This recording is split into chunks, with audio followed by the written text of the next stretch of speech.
Hello guys! Nagluluto po ako ng lugaw, congee, Chinese. Ito po, ano na siya. Medyo okay na yung kanyang pinaka-congee or rice. Yan guys. Ginigisa ko na yung dahok niyang. Ginigisa ko na ang luya, bawang, sibuyas. And then, yung lahok na manok. Ayan guys. Yan ang lahok niya. Manok.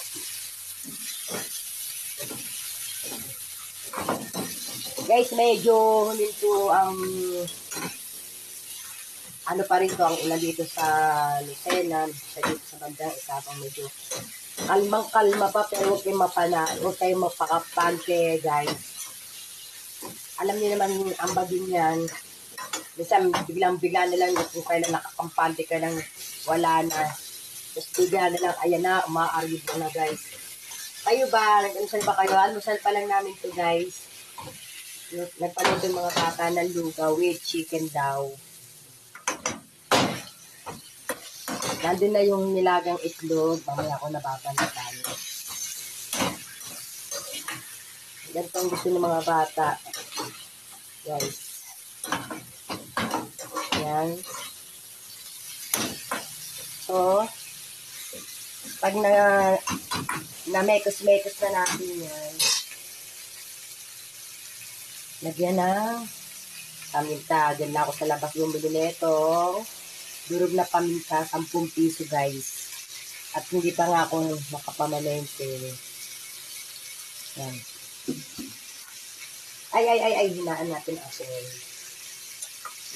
Tapos, meron na itong, ang nilagay ko rito guys, ang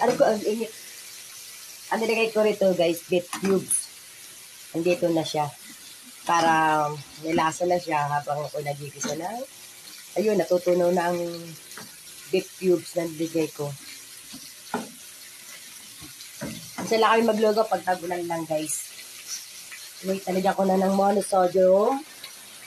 Ayan, namuulan na naman po guys. Kabugso-bugso lang naman siya. Pero mas okay na yung ganyan. Minsan hihinto, tas uulan, tas hahangin. Kesa naman yung tuloy-tuloy. Wawa naman yung mga nasa mababang lugar. Ingat kayo ha, lalo mo yung mga malapit sa dagat at ilog guys. Nalagyan ko na ng Lori.